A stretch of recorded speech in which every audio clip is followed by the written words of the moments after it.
आवाज़ विशेष कार्यक्रम में आपका स्वागत है। और इस समय विशेष में हमारे साथ आज है बामसिफ की राष्ट्रीय उपाध्यक्ष मनीषा बांगर। परिचय की मोहताज नहीं है, नाम सबने सुना है और उनके विचारों से, उनकी समझ से हम सब वाकिफ हैं। तो मनीषा जी से सीधे आपको रूबरू करवाते हैं। जय भीम मैडम।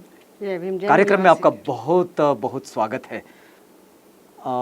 हाल ही में हमने सुना है कि आप ऊना से होकर आए हैं और आप जिस जगह से आते हैं वो जगह हैदराबाद सेंट्रल यूनिवर्सिटी की वो जगह है जहाँ पर रोहित वेमुला का वो जो प्रकरण जिसे पूरे देश ने उसकी तस्वीर देखी, और फिर जहाँ जहाँ भी एट्रोसिटीज़ और इस तरह के मामले होते हैं, इन मामलों में आपकी सीधी सहभागिता होती है और वहाँ जाकर आप उसका फैक्ट्स फाइंडिंग भी करते हैं और उन चीज़ों को कैसे समझना चाहिए, वो अंडरस्टैंडिंग कैसे बढ़ाए, इस पर आपका एक बड़ा काम है। मैं आपसे ये जानना चाह रहा हूँ कि हम लोग चाहे पिछले दिनों के खैरलांजी को देखें या फिर अब की ऊना को देखें, दोनों में एक तरह का एक रिएक्शन आया है। खैरलांजी का रिएक्शन कुछ और था, लेकिन ऊना का रिएक्शन कुछ और है और रोहित से जुड़ी हुई एक कड़ी नज़र आती है ये। आपको कैसा लगता है, आप इन चीज़ों का आंकलन कैसे कर पा रहे हैं?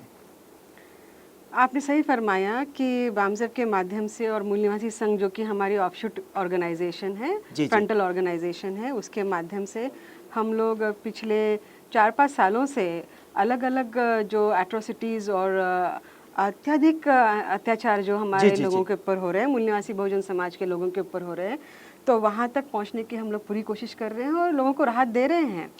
नहीं, लेकिन इसका आंकलन कैसे कर पा रहे हैं, कब मतलब कैसे इवैल्यूएट कर पा रहे हैं, इन सब घटनाओं को कैसे देख रहे हैं, कौन सा नजरिया है? आप चाहे खैरलांजी का ले लीजिए या ऊना का ले लीजिए या भगाना कांड ले लीजिए या झज्जर ले लीजिए जी, और या तो वैसा ही जैसे ऊना कांड हुआ था वैसा ही आंध्र प्रदेश में कुछ ही दिनों के बाद में हुआ था जी, उसको ले लीजिए, या आप बिहार में के जो हमारे लोगों के घर जलाए जाते हैं, जो सुंदूर का जो मैसेकर हुआ था, ये सारा का सारा जो देखते हैं तो ये सारा एट्रोसिटीज़ का मामला है। और ये जो एट्रोसिटीज़ का मामला है ये सिर्फ एट्रोसिटी नहीं, बहुत सीवियर हीनियस एट्रोसिटीज़ करके इसको डिफाइन किया जाता है जी। इसमें इन एट्रोसिटीज़ में ऐसा नहीं है कि जो बहुत ही दबा कुचला, मतलब आर्थिक स्तर पे जो एकदम ही गरीब है, इस मूल्यवादी बहुजन समाज के में से भी जो एकदम ही दबा कुचला है उसमें या गाँवों में रहता है, उसका ही प्रताड़न हो रहा है, ऐसा नहीं है जी। ये देखा गया है कि स्तर कोई सा भी हो, जैसे कि रोहित वेमुला का जो मसला आया था, रोहित के वक्त में ऑलरेडी एएसए काम कर रही थी, वहाँ पर जागृति थी, वहाँ पर लोग फुले शाह अम्बेडकरी विचारधारा की जो विचार वो फैला रहे थे, प्रसारित कर रहे थे, मुसलमानों के बारे में बात कर रहे थे।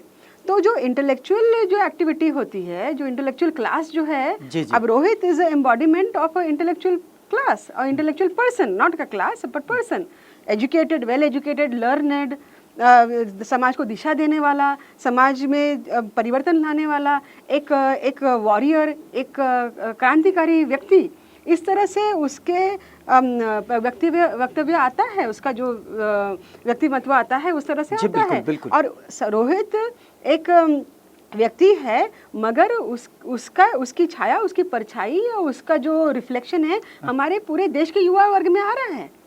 तो वहाँ उन लोगों से लेकर तो हमारा जो गाँव में लोग हैं, सारे लोगों का प्रताड़न हो रहा है और उनके ऊपर यह अत्याचार के लिए वो वल्नरेबल है, नहीं, लेकिन उसको आप देख कैसे रहे हैं, मतलब क्या समझ? पहले तो ये समझना चाहिए कि ऐसा हमारे लोगों के इसमें ये जहन में ये बात रहती है कि जो आर्थिक, मतलब निवासी बहुजन समाज का या जो बैकवर्ड क्लासेस जो कहते हैं उनके लोगों पे अत्याचार होते हैं, ये अभी लोगों को समझ में आ रहा है। ब्राह्मणों के ऊपर नहीं होते अत्याचार इस तरह के, क्षत्रियों के ऊपर नहीं होते, वैश्य लोगों के ऊपर नहीं होते, मतलब ये तीन वर्णों को छोड़ के जो निचले जो है शूद्र अतिशूद्रों के ऊपर होते हैं, ये लोगों में समझ आ रही है और ऐसा ही हो रहा है। तो पहले तो ये हमारे पास क्लैरिटी रहना चाहिए। ये क्लैरिटी के बाद में ये दूसरी क्लैरिटी कि इसमें जो मागास वर्गीय लोग जिसको कहते हैं, उनमें भी ऐसा नहीं है कि जो एकदम गाँव में रहते हैं और जो डेली लेबरर्स है सिर्फ उनके साथ ही हो रहा है, ये थ्रू एंड थ्रू आउट हो रहा है। क्या इसको दूसरा भाग है। तीसरा भाग है कि यह जो राइट विंग जो सरकार हमारे देश में आई हुई है, राइट विंग सरकार के हयात में इनके इसमें ये ज़्यादा होने लगी है। पर ऐसा नहीं है कि इसके पहले की जो कांग्रेस की सरकार थी इसमें नहीं हो रहा था, वहाँ पर भी हो रहा था और उस चीज़ को ज़्यादा बढ़ावा मिल रहा है। ये तीसरी बात समझ में आती है। चौथी बात समझ में आती है कि आर्थिक शोषण, शैक्षणिक शोषण, कॉन्स्टिट्यूशनल संविधान में जितने हमारे हक और हकूक लिखे हुए हैं उनका नॉन इम्प्लीमेंटेशन, लिबरलाइजेशन, ग्लोबलाइजेशन की पॉलिसी, इकोनॉमिक रिफॉर्म्स जो हमारे समाज के खिलाफ गए हुए हैं, महिलाओं के प्रति जो ब्राह्मणवादी विचारधारा समाज में प्रचलित है, और जो शिक्षा के माध्यम में और हेल्थ सेक्टर के माध्यम में जो हमारे समाज के साथ पूरी तरह, और पब्लिक डिसइन्वेस्टमेंट जो हो रहा है, तो एक पूरे समाज को इतना कमज़ोर बना के रख दो ताकि वो कमज़ोर इतना हो जाए कि उसके ऊपर हिंसक अत्याचार करने के सिवा, या अगर अत्याचार तो रहता ही नहीं है, बचता ही नहीं है, और अगर कर भी दें तो उनके तरफ से रिएक्शन या उनके तरफ से कोई तरह की लड़ाई, कोई तरह का प्रतिशक्ति ऐसा उभरने की कोई गुंजाइश ही नहीं होती। तो ये मैं चौथा पॉइंट आपको बता रही हूँ, जो आप मेरे से पूछ रहे हैं कि आपकी क्या समझ है। तो ये मेरी समझ है कि 1950 संविधान लागू होने के बाद, लागू मतलब प्रक्रिया शुरू हुई, लागू नहीं हुआ, इस देश में संविधान लागू नहीं हुआ है पूरी तरह से, मतलब अभी लागू होने वाला है, संविधान आ गया है हाथ में। उसके बाद में जो प्रतिक्रांति हुई है, उसको इम्प्लीमेंट नहीं करवाना, तो जो सारा मसला चलता रहा, और अभी जाने के बाद ये समय आने के बाद में 60-70 के साल तक हम पूरे समाज को इस स्थिति में लेकर आ गए, और अभी उसको अभी राइट विंग सरकारें को मतलब रेडीमेड मिल गया फर्टाइल सॉइल ये सब करने के लिए। नहीं, मैं एक दो बातें जो आपकी बातों से समझ पाया। एक तो क्या ये कॉन्स्टिट्यूशनल फेल्योरनेस है, या फिर कॉन्स्टिट्यूशन का इम्प्लीमेंट ना होना, ये इसके पीछे कारण है? कॉन्स्टिट्यूशनल फेलियर्स तो नहीं है, बिल्कुल भी नहीं है। कॉन्स्टिट्यूशन को चलाने वाले जो लोग थे, चलाने वाले जो लोग हैं, कॉन्स्टिट्यूशन तो अपने आप में किताब है, उसमें स्पिरिट है, उसमें डायरेक्शन है, डायरेक्टिव प्रिंसिपल्स ऑफ पॉलिसी है, सारा कुछ है। जो सरकारें कॉन्स्टिट्यूशन को कार्यान्वित करने के लिए, उसको लागू करने के लिए लेजिस्लेचर है, पार्लियामेंट है, जुडिशरी है, मीडिया है, और हमारा जो शिक्षित वर्ग है या शिक्षा के जो माध्यम है, इंस्टीट्यूशंस है, वो है। इन सब का फेलियर इंस्टीट्यूशंस, क्योंकि इंस्टीट्यूशंस को चलाने वाले लोग उसी वर्ग को बिलोंग करते हैं जो कि सवर्ण वर्ग है, या जिसको कि हम लोग उच्च वर्णीय लोग कहते हैं। और उच्च वर्णीय लोग अपना जो संविधान मानते हैं, मनुस्मृति के संविधान को लेकर जो मन मस्तिष्क में, दिमाग में 1950 के पहले वो संविधान लागू था उनके दिमाग में और सोसाइटी में, तो उसी को लेके चलने की जो विचारधारा है, प्रैक्टिसिंग नहीं, अभी तो लागू, प्रैक्टिसिंग तो हजारों साल से हो रही है, और वो इस वक्त भी उसी की प्रैक्टिसिंग है। उसको ज्यादातर और अच्छे से लागू करने की बात कर रहे हैं, करा रहे हैं। आपकी फाइंडिंग्स में क्या आया है? हमारे फाइंडिंग्स में ये आया है कि ये रोहित के परिप्रेक्ष्य में अगर हम लोग देखें जी, तो इसके पहले भी यूनिवर्सिटीज़ में हमने देखा है, पूरे देश भर में करीबन 38 या 43 सेंट्रल यूनिवर्सिटीज़ है, और 350 के करीब स्टेट यूनिवर्सिटीज़ है।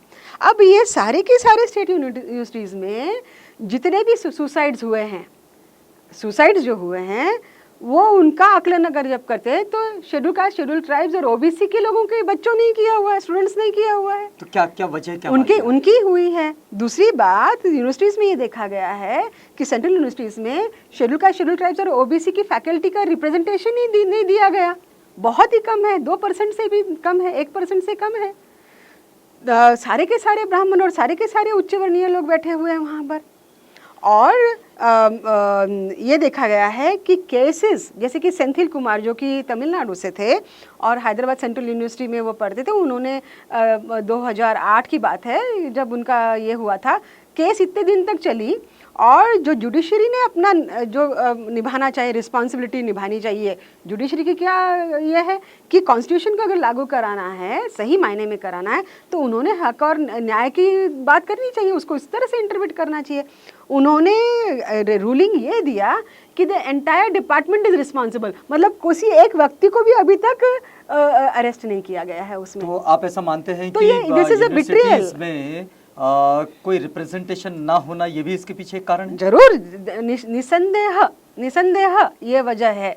अगर तो मूल निवासी बहुजन समाज के लोग अगर इस देश में 85% या 90% लोग हैं तो उनका रिप्रेजेंटेशन वहाँ पर होना था। अगर वो होते, फैकल्टी वहाँ की होती, तो वो बच्चों की बात समझी जाती कि वो बच्चे कौन से बैकग्राउंड से आते हैं। वो बच्चे उनकी जितना स्ट्रेस सारे बच्चों पर होता है, लेकिन ये लोगों के ऊपर एडिशनल स्ट्रेस कास्ट डिस्क्रिमिनेशन का होता है, क्योंकि उच्च वर्णीय लोग उनको स्टूडेंट्स लोग उनके साथ डिस्क्रिमिनेट करते हैं। प्रोफेसर्स, मतलब लाइव एग्जांपल्स है, लोगों के लेटर लिखे हुए हैं। अभी एक ओबीसी का लड़का है, उसने हैदराबाद सेंट्रल यूनिवर्सिटी में फिर से अभी एक हाल ही में हुआ है, 10 दिन भी नहीं हुए, लेकिन उसको पूरी तरह से दबाने की कोशिश की है।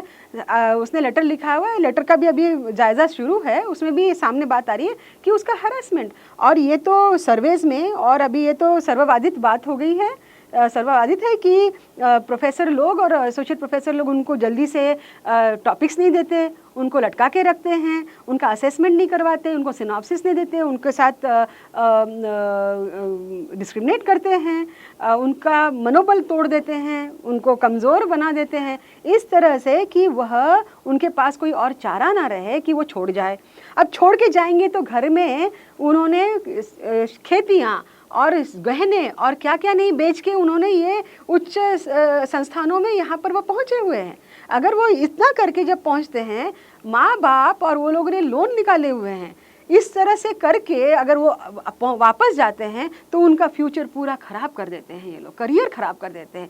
मतलब एक संविधान हमको बोलता है कि इस देश में अगर किसी को पढ़ने की इच्छा हो तो उसको पढ़ने की सहूलत होना चाहिए, वैसी व्यवस्था बनाए। मतलब इसको आप अनटचेबिलिटी का मामला मानते हैं? इसको अनटचेबिलिटी नहीं, ये अनटचेबिलिटी नहीं है, ये अनटचेबिलिटी नहीं, ये वर्ण व्यवस्था, जाति व्यवस्था में निहित जो डिस्क्रिमिनेशन और हेट्रेड और इसका मतलब इन लोगों को ऊपर नहीं आने देना और जाति के ढांचे में ही बनाए रखना, और जो वेदों और मनुस्मृति के विधान है, ब्राह्मणवाद के विधान है, उनको पूरी तरह से लागू रखना, जिसमें कि लिखा है कि बहुजन समाज को शिक्षित नहीं होना चाहिए। अगर शिक्षित होगा तो वो प्रश्न करने लगेगा तो वैज्ञानिक तरीके से प्रश्न करेगा, वैज्ञानिक तरीके से प्रश्न करेगा तो सबसे पहले अगर कुछ धाराशाही होगा तो इनका धर्म होगा, क्योंकि अविज्ञान और ज्ञान का पूरा लोप है इनके धर्म में। तो वैसा नहीं होने देना चाहते ब्राह्मणवादी लोग, और ब्राह्मण लोग उस चीज़ को नहीं होने देना चाहते। मैडम यहाँ पर रुकना चाहेंगे, छोटे से ब्रेक के लिए रुक रहे हैं यहाँ पर, तुरंत लौटते हैं। किसी भी चर्चा को ब्राह्मणवाद या जातिवाद या जात निर्मूलन के ऊपर नहीं लाने देना चाहते। मीडिया ये काम कर रहा है, स्टेट छुपा रहा है, मीडिया छुपा रहा है, और मीडिया भ्रमित भी कर रहा है। तो ये इसे सॉल्यूशन आएगा कैसे? हाँ, तो लोगों ने निकाला है ना, ऐसा थोड़ी ना है कि नहीं निकाला है। आवाज विशेष कार्यक्रम में पुनः एक बार आपका स्वागत है। अंतराल से पहले हम लोग कार्यक्रम में बातचीत कर रहे थे बामसेप के उपाध्यक्षा मनीषा बांगर जी से।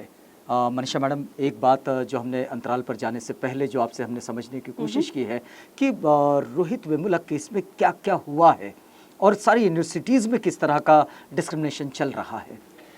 मुझे एक बात समझना है, ये जो इतना कॉन्फ्लिक्ट है, इस कॉन्फ्लिक्ट को रिजॉल्व कैसे किया जाए? क्या संगठन की ओर से इस पर कोई पहल की जाती है? सही पूछा आपने। सबसे पहले मैं बताऊंगी कि इस तरह से रिजॉल्व किस तरह से किया जाए, और बीच में आपने क्या पूछा कि किस तरह से आपने प्रतिरोध किया। हाँ। तो अव्वल तो हमने संगठन के माध्यम से, हमने ही नहीं तो और भी बहुत सारी संगठन, नहीं, बहुत सारे संगठन पूरे देश में इस पूरी घटना का विरोध रहा। पहला तो हाँ, पूरे देश भर में उसको लेके गए, और खासकर मूल निवासी संघ, इसमें हम लोग ने करीबन 60-70 प्रोग्राम पूरे देश भर, हमारा जो नेटवर्क है उसके ज़रिए हम लोग ने पूरे देश भर में उसको फैलाया। खुद में ही यूनिवर्सिटीज़ के अंदर जो स्टूडेंट यूनियन है, उन लोगों ने भी अलग अलग स्टूडेंट यूनियन के, जैसे कि JNU है, FTII है और अदर यूनिवर्सिटीज़ के यूनियंस हैं, उनके साथ में गठबंधन करके जैक बनाया, जॉइंट एक्शन कमेटी, और वो लोग अपने स्तर पर उस चीज़ को आगे बढ़ाते रहे। लेकिन इसमें बहुत ही कम यूनिवर्सिटीज़ आगे आ पाई, मतलब जिस तरह से नेटवर्किंग और उनका लिंकिंग रहना चाहिए था वह थोड़ा कहीं कम पड़ा, ऐसा मुझे लग रहा था। हालांकि जो दिल्ली में जाके जंतर मंतर की रैली हुई और उसके बाद में लगातार 10 जनवरी से लेकर तो 22 मार्च तक जब नहीं, लेकिन इसका परिणाम क्या आया? तो मैं बता रही हूँ आपको, तो ये जो सारा अंतराल था, 22 मार्च की तारीख आपको इसलिए बता रही हूँ कि जो वीसी जो वहाँ का है पोडिले, हाँ। उसको उन लोगों को अरेस्ट किया नहीं, स्मृति ईरानी जी को अरेस्ट किया नहीं, वो SC/ST एट्रोसिटी एक्ट लागू नहीं होना चाहिए। मतलब ये दो चीज़ यहाँ पर दो संघर्ष चल रहा था। एक तो स्टेट जिसको कि बीजेपी और TRS रूल कर रहे हैं, स्टेट में TRS और सेंटर में बीजेपी, और एक तरफ से प्रगतिवादी ऑर्गेनाइजेशन और स्टूडेंट यूनियंस और स्टूडेंट ऑर्गेनाइजेशन और हमारी ऑर्गेनाइजेशन जैसे समाज की ऑर्गेनाइजेशंस है, इन लोगों का ये पूरा संघर्ष। और फिर उसको लीगल ढांचे में जब लाने की कोशिश की कि उनको पकड़ा जाए, SC/ST एट्रोसिटी एक्ट लागू किया जाए, तो स्टेट पूरा मतलब राज्य सरकार पूरी की पूरी कोशिश कर रही है कि इसको किस तरह से डाइल्यूट किया जाए। आज तक भी उनको अटक नहीं हुई है, वो लोग बाहर ही है। और वो जो पोडिले जो वाइस चांसलर है, फिर से उसको रीइंस्टेट किया गया। तो ये जो 10 जनवरी जब रोहित ने अपना किया सुसाइड करने के बाद, ये वो उसको सुसाइड नहीं कहेंगे, बेसिकली वो इंस्टीट्यूशनल मर्डर है, वो अबेटमेंट ऑफ सुसाइड है। राज्य सरकार उसके लिए जिम्मेवार है, क्योंकि उस तरह का प्रताड़न हुआ है, उन्होंने किया है वो व्यक्ति का। आज तक 10 लोग मर चुके हैं, PhD scholars. You can imagine कि एक PhD स्कॉलर को ऊपर आने में कितना लगता है। तो इन्होंने इतनी ज़्यादा मतलब घिनौनी हरकतें की है, ब्राह्मणवादी व्यवस्था हमारी ये इसके लिए जिम्मेवार है पूरी तरह से। खैर, तो जब वो 22 मार्च को पोडिले यूनिवर्सिटी में उसको बाकायदा लाया जाता है धूमधाम से, जब स्टूडेंट्स लोग उसका प्रतिरोध करते हैं तो उनको बहुत ज़्यादा पुलिस एक्सेसेस उनके ऊपर होते हैं, बहुत अत्याचार पुलिस करवाती है उनको, फैकल्टी जो उनको सपोर्ट में। और यहाँ पर बहुजन समाज के फैकल्टी ने उनको सपोर्ट किया, ब्राह्मणवादी फैकल्टी ने उतना सपोर्ट नहीं किया। पार्लियामेंट में भी स्मृति ईरानी जी बोली तो बहुत ही बेसलेस बोली, उसको कोई बेस नहीं था, वो अपना बचाव भी नहीं कर सकी, वो पूरी तरह से एक्सपोज हो गई। तो खैर, संगठनाओं ने जो प्रतिरोध समाज में किया, वहाँ से कुछ ना आना, और वही घटना जब हम ऊना में भी देखते हैं तो उस पर भी किसी की कोई प्रतिक्रिया हमारे सामने नहीं आती है। मतलब किसकी प्रतिक्रिया, जो स्टेट की प्रतिक्रिया हो चाहे फिर यूनियन की प्रतिक्रिया हो, वो प्रतिक्रियाएं हमारे सामने नहीं आती। क्या आप इन दोनों घटनाओं को, मतलब चाहे हैदराबाद सेंट्रल यूनिवर्सिटी का मामला हो चाहे फिर वो ऊना का मामला हो, क्या दोनों घटनाओं को एक दूसरे के साथ जोड़कर कुछ उसको समझा जा सकता है? ऊना के ऊपर हम लोग आना चाहते हैं, खैर आप ले आइए उसको, ये पूरी एक श्रृंखला है, ये कड़ी है इस तरह से। जिस तरह मैंने आपको शुरुआत में ही कहा था कि समाज के हर स्तर पे एट्रोसिटीज करने का माहौल बना हुआ है। और ऊना के का प्रताड़न जो हुआ वह भी बहुत हिंसक था, बहुत ज़्यादा डीमीनिंग जिसको कहते हैं, मतलब जानवरों के साथ जिस तरह से किया जाए उस तरह का था। और इसमें स्टेट की जो प्रक्रिया थी, हमारे प्राइम मिनिस्टर जी कहने लगे कि ये गौरक्षक जो है, गौरक्षक ये नकली गौरक्षक है। मतलब इसका कहने का मतलब ये है कि जो असली गौरक्षक है वो सही काम करे हैं, और नकली गौरक्षक उन्होंने ये भी नहीं कहा, उन्होंने कहा कि जो एंटी सोशल एलिमेंट्स है वो रात को गौरक्षक का काम करते हैं, और दिन में कुछ और करते हैं, और रात को एंटी सोशल काम करते हैं, और दिन में गौरक्षक का काम करते हैं, ऐसा उन्होंने कहा।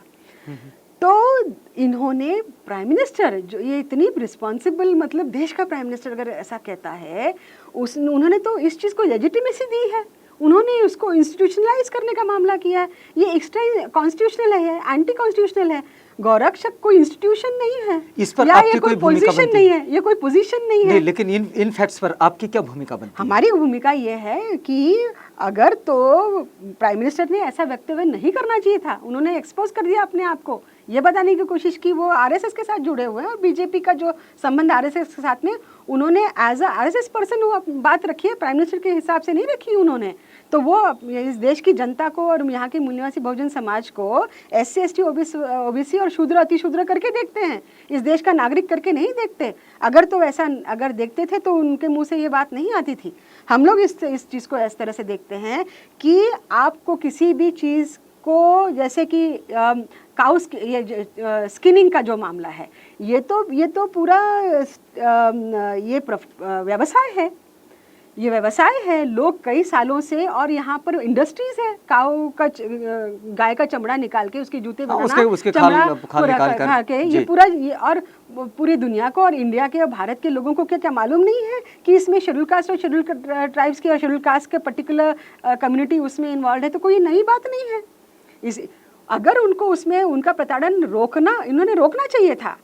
पहली बात, किस तरह से कि आप उसको इंस्टीट्यूशनलाइज करो इस तरह से कि गवर्नमेंट ऑफिसेज अगर है, आप उसको जो हमारे प्राइम मिनिस्टर है, हमारे देश में जो भी प्रचलित चीज़ें हैं, जिस तरह से मिस्टर गांधी ने जिस तरह से वेदों में मनुस्मृति में लिखा हुआ है, उसी तरह से उसको पुनः ढालना चाहते हैं।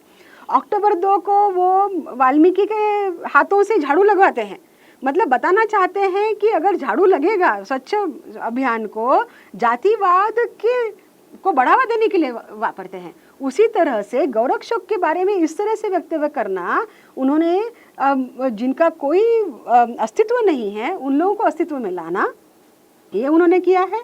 और जाति में जो जाति कम्युनिटी जो उसका कर रही है उसको फिर से वल्नरेबल करवाना उनको।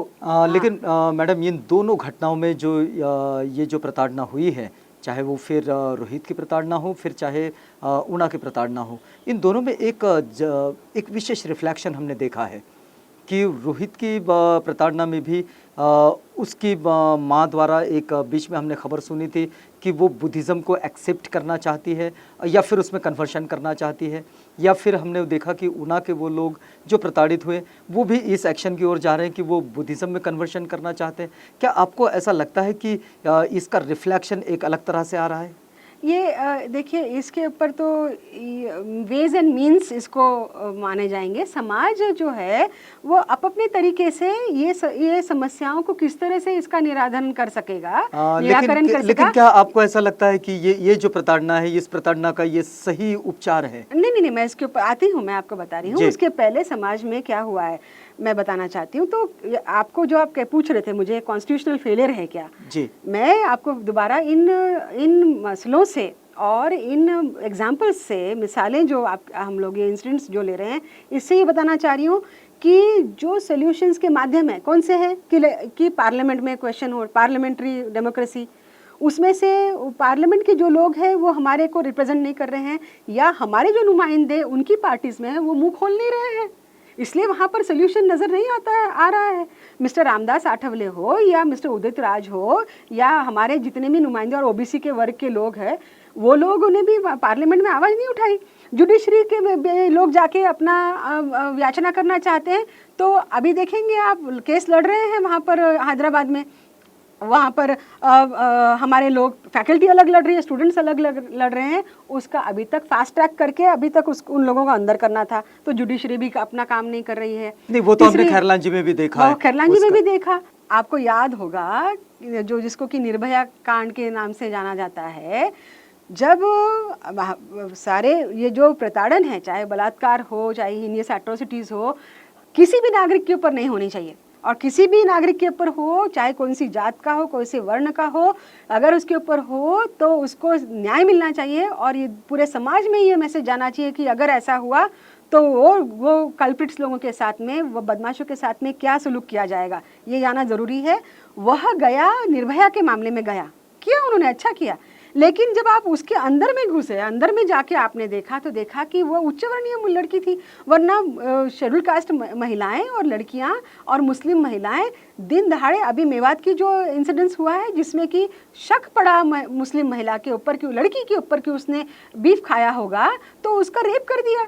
मतलब इन्होंने सैंक्शन पैदा किए हैं, इन्होंने प्यूरिटी और इम्प्यूरिटी का नोशन लगा के, वो चिपका के बीफ को उन्होंने ऐसा माहौल बना दिया है कि ये समाज, चिकन खाने वाला कम प्योर रहेगा, बीफ खाने वाला उससे भी कम रहेगा, फिश खाने वाला ऐसा रहेगा, जो पूरी तरह से नॉन वेजिटेरियन नहीं है या वेजिटेरियन है वो सबसे प्योर रहेगा। लोगों के बीच में कॉम्प्लेक्सिटीज़ और उनको विघटित करने का, एक दूसरे के ऊपर घृणा करने का, ये जो माहौल, सामाजिक माहौल बनाया हुआ है। विघटन और घृणा की कड़ी का ये मामला है जो अभी फिलहाल जो ओबीसी के संबंध में आ रहा है। उसके पहले मैं बताऊं तो आप सॉल्यूशंस पूछ रहे थे। हाँ, सॉल्यूशंस के आप मामले में सॉल्यूशन बताइएगा। हाँ मैं बता रही हूँ। रोहित के मामले में जिस तरह से तो निर्भया केस में उन्होंने निर्भया एक्ट लगाया तो वो उसको फास्ट ट्रैक वो किया जाता है, जजमेंट फास्ट ट्रैक होने का प्रावधान किया जाता है, वो एक्ट बना। रोहित के मामले में भी रोहित एक्ट बने, ऐसा आंदोलन चल रहा है, ऐसी मांग है, ऐसी डिमांड्स है और पूरी यूनिवर्सिटीज़ और समाज के संगठन उस चीज़ को आगे बढ़ाने की कोशिश कर रहे हैं।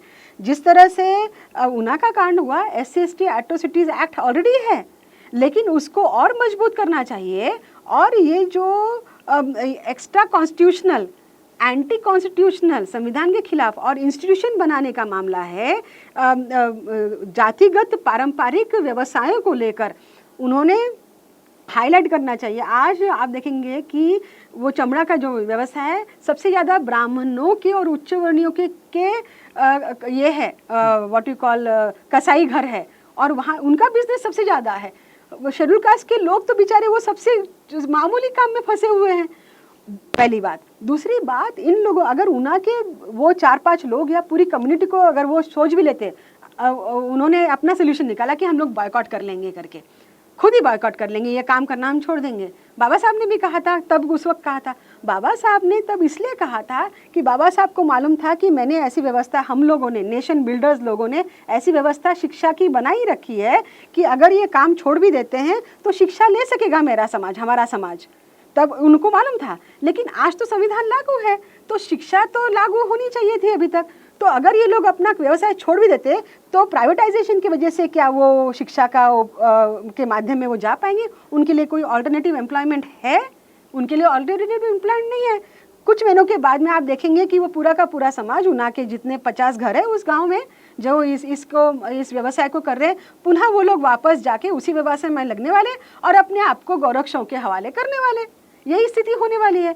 तो ये जो जायज़ा है समाज का, और ये इसका अंत और इसका solution anti caste movement, mass movement और एनिलेशन ऑफ कास्ट और एंटी ब्राह्मणवाद के खिलाफ वाली लड़ाई में है। लेकिन अभी तो एट्रोसिटीज़ के विरोध में ही इतने स्वर उठने लगे हैं कि एट्रोसिटीज़ एक्ट को ही ख़त्म कर देना चाहिए। क्या लग रहा है आपको? नहीं, वो गलत फहमियाँ फैला रहे हैं। दरअसल ऐसा नहीं है। मराठा का जो आप मराठा के इनके बारे में बोल रहे हैं, बिल्कुल वहीं से ये सुर आ रहे हैं। हाँ, तो आप अगर वैसा कह रहे हैं तो वैसा नहीं है। पहली बात तो यह है कि मराठा आंदोलन जो है ये सिर्फ मराठों का आंदोलन नहीं है, ये मूल्यवासी बहुजन समाज के एक बहुत इंपॉर्टेंट घटक का, क्योंकि शूद्र अतिशूद्र की अगर हम व्याख्या करते हैं, ज्योतिराव फुले साहब ने क्यों ना हो, या यशवंतराव चौहान जी ने क्यों ना हो, या शाहू महाराज क्यों ना हो, उनको सबको मालूम था और पता था, और हमको भी मालूम है कि मराठा अगर है तो शूद्र वर्ण में आते हैं, वो क्षत्रिय नहीं है। वो क्षत्रिय नहीं है। जो समझते हैं उनको क्षत्रिय, वो गलत है। वो खुद को अगर समझते तो ज्योतिराव फुले ने बताया कि मराठा अहंकार जो है तो वो कुणबी है, सबके सब मतलब ओबीसी है, ये स्थिति है। और लोग तो जो अगर पूरा का पूरा जब ये समाज में एक तरह का विचार आता है तो कई लोग उसको अडॉप्ट करते हैं, कई लोग उसको नहीं मानते। तो जिनके पास जो प्रबुद्ध रहे हैं, जो व्यवसायिक इसमें ऊपर उनके उसमें अहंकार रहा है और उन्होंने ब्राह्मणवादी व्यवस्था से उनको फ़ायदा हुआ है, वो बाबा साहब या फुले साहब या शाहू महाराज या पेरा रामास्वामी की बातें मानने को तैयार नहीं है, क्योंकि उनको उसमें से नुकसान होने वाला है। तो वो अपनी पोजीशन नहीं हटाना चाहते। वो लोग हैं जो ये इस तरह का भ्रम फैला रहे हैं, पहली बात। और अभी समाज को गुमराह करने की साजिशें हो रही है। मराठा समाज में भी हार्डली, मुझे ऐसे भी लोग बता रहे हैं कि 60% लोग प्रगल्भ है और 40 नहीं है। ऐसा नहीं है। 10% से भी कम लोग हैं जिनके कारखाने हैं, 10% से भी कम लोगों के शिक्षा के व्यवसाय और इंस्टीट्यूशंस है। बाकी 60-70 से भी ज़्यादा मराठा समाज जो है उनकी हालत ओबीसी की जैसी हालत है, वैसी ही है। तो ये जो स्वर आ रहा है उसमें से जो बदमाश लोग हैं उन लोगों का स्वर है, उनके बदमाश लीडर्स जो कि बीजेपी, कांग्रेस और इसमें घुसे हुए हैं ऑलरेडी, उनका स्वर है। मीडिया हाउसेस उनकी हैं तो उनका स्वर है। तो ये पूरे समाज का नहीं है। ऑर्गेनाइजेशन आपकी भूमिका कैसे बनती है? उनका हाँ, तो मैं आपको बताना चाहती हूँ कि मराठा समाज में जो लोग फुले शाहू आम्बेडकरी विचारधारा से प्रवृत्त हो चुके हैं और हो रहे हैं, आप उन स्वरों में डॉक्टर साळुंखे का नाम क्यों नहीं बताया जाता? उसमें बहुत सारे युवा लीडर्स है, जैसे कि गायकवाड़ है, कांबळे है, सचिन कांबळे है, अमोल मितकरी है, और भी बहुत सारे लोग हैं। वो लोग फुले शाहू अम्बेडकरी विचारधारा को लेकर चलने वाले। तो मराठा समाज के अंदर के जो लोग हैं वो ही इन लोगों को किनारे लगा रहे हैं। मतलब ये लड़ाई ब्राह्मणवाद और फुले शाहू अम्बेडकरी विचारधारा की है, एक समाज के अंदर में भी। ये वो लड़ाई है, ये मराठा समाज वर्सेस ओबीसी समाज या मराठा समाज वर्सेस एससी समाज की लड़ाई नहीं है। जो लोग ब्राह्मणवादी विचारधारा को पकड़ के रखना चाहते हैं क्योंकि उसको उनमें से फायदा हुआ है, और जो लोग अपनी जो स्थिति है सुधारना चाहते हैं, तो वो उसमें से निकालना चाहते हैं, तो ये वो संघर्ष है। आपकी बात तो मैं समझ रहा हूँ, लेकिन हमारा वक्त अभी जा रहा है। मैं अगर अभी इस पूरी चर्चा को अगर समेटना चाहूँ तो क्या अंतिम टिप्पणी देंगे आप? ये मैं बताना चाहती हूँ कि जो हमारे जो मूल्यवासी बहुजन समाज के जो लोग हैं, उन्होंने पहली तो बात है कि ये जो ब्राह्मणवादी मीडिया है इसको देखना बंद कर देना चाहिए। ये अपना खुद का आकलन, क्योंकि हम लोग रेडीमेड आकलन के मोहताज हुए पड़े रहते हैं। तो हमारे समाज ने मूल्यवासी बहुजन समाज के कई ऑर्गेनाइजेशंस हैं, कई लोग हैं, हमारा लिटरेचर है, हमारे महापुरुषों का लिटरेचर है, उसमें से लेके हमारे सारे समस्याओं को देखना चाहिए। मेन यानी इस देश में का जो संघर्ष है सामाजिक ध्रुवीकरण को रोकने का संघर्ष है। एक तरफ से ब्राह्मणवादी पार्टियां, ब्राह्मणवादी समाज, ब्राह्मणवादी इंस्टीट्यूशंस, आरएसएस, और दूसरा संघर्ष है सामाजिक ध्रुवीकरण, एससी, एसटी, ओबीसी, माइनॉरिटीज का इकट्ठा होना।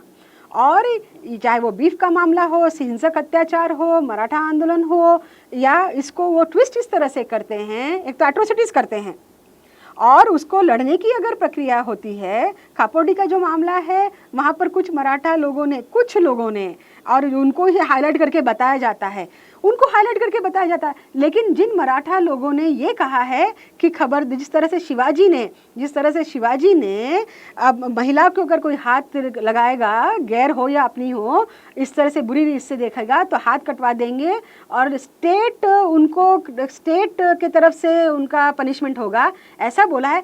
कई मराठा लीडर्स ने बोला हुआ है, उनकी बात को नहीं बढ़ावा दिया जाता। तो समाज में वैमनस्य पैदा करने का ये साजिश है। एससी, एसटी, ओबीसी का बहुजन समाज के अंतर्गत ध्रुवीकरण को रोकने की साजिश है। जहाँ तक मराठा रिजर्वेशन की बात आती है, मैं आपको बताना चाहती हूँ, और ये बहुत इंपॉर्टेंट बात है, बहुत महत्वपूर्ण बात है पूरे समाज के लिए, कि चाहे वो ओबीसी हो, एससी हो, या मराठा हो, या जाट हो, गुर्जर हो, इन्होंने सब लोगों ने नेशनल लेवल आंदोलन निर्माण करके, एक नेटवर्किंग के अंतर्गत निर्माण करके, सबसे पहले तो सर्वे की मांग करनी चाहिए कि लेट देयर बी सर्वे। चाहे वो जाट है जो पटेल हो गुजरात के, उन्होंने आंदोलन चला रहे हैं, लेकिन सबसे पहली मांग उनकी होनी चाहिए कि हमारे समाज का सर्वे हो। आज तक ओबीसी लोगों का सर्वे नहीं किया है। प्राइम मिनिस्टर खुद कहता है, मिस्टर आडवाणी ने कहा है कि सारा कुछ करेंगे, लेकिन हम लोग ये नहीं करेंगे। कास्ट वाइज सेंसस नहीं होने देना, ये सबसे बड़ी साजिश है। जब ये पता चल जाएगा कि जिसकी जितनी मक्तेदारी होगी, जितनी पॉपुलेशन होगी, उसका उनको रिप्रेजेंटेशन मिलना चाहिए। और what is after all democracy, political democracy, social democracy is all about representation. और इसमें से ये कहना कि 50% के ऊपर रिजर्वेशन जा नहीं सकता या रिप्रेजेंटेशन जा नहीं सकता, ये अपने आप में जुडिशरी की बगावत है कॉन्स्टिट्यूशन को। जुडिशरी ने ऐसा रूल पास करके, ऐसा नियम बना के कॉन्स्टिट्यूशन के खिलाफ बगावत की है। ये हम लोगों ने मुहिम चलाई हुई है। तो जब हर समाज का अपना होगा, तो 3% ब्राह्मण को आपने 50% रिप्रेजेंटेशन छोड़ के रखा हुआ है। 3% ब्राह्मण और 5% बनिया, उन लोगों के लिए 50% छोड़ के रखा हुआ है। और जो 85% और 90% है, उसको 50 के अंदर ही डाल के रखने का साजिश बनाई हुई है। तो अगर हर समाज को उनके पॉपुलेशन के हिसाब से रिप्रेजेंटेशन देते हैं, तो नुकसान ओबीसी का नहीं होगा अगर मराठा को मिलेगा तो। अगर शेड्यूल कास्ट का इम्प्लीमेंट करेंगे तो उससे नुकसान ओबीसी को नहीं होगा, या मराठा को मिलेगा तो एससी का नुकसान नहीं होगा। नुकसान होगा तो ब्राह्मणों का होगा, जिनका की अनैतिक और बहुत ज़्यादा रिप्रेजेंटेशन, ये खुद एक राष्ट्रद्रोह है। 3% लोगों को 50 और 60% रिप्रेजेंटेशन हर क्षेत्र में, मीडिया में 90%, पार्लियामेंट में 95%, जुडिशरी में 95%, ये जो मामला है ये खत्म होना चाहिए। ये बहुत अच्छी बात यहाँ से निकल कर आई है कि जिसकी जितनी संख्या है उसका उतना प्रतिनिधित्व होना चाहिए, उसको उतनी भागीदारी भी मिलनी चाहिए, और जो संगठित संघर्ष है उस संगठित संघर्ष को विभाजित करने के लिए वर्तमान में जो एक्टिविटीज़ हो रही है वो उसके लिए हो रही है। और मूल निवासी संगठन और बामसेफ इस पर एक ज़बरदस्त प्रतिक्रिया भी दे रहा है, एक बड़ा रिस्पांस भी आ रहा है। मैडम, आप हमारे साथ आए, हमसे बातचीत की, इस पूरी बातचीत के लिए आपका बहुत धन्यवाद। आवाज़ विशेष में हम लोग बातचीत कर रहे थे बामसेफ के उपाध्यक्षा मनीषा बैंगर मैडम से, और यहाँ पर हम लोग रुकते हैं, लेकिन आप आवाज़ इंडिया के साथ बने रहिएगा, प्रोग्राम आगे भी जारी है।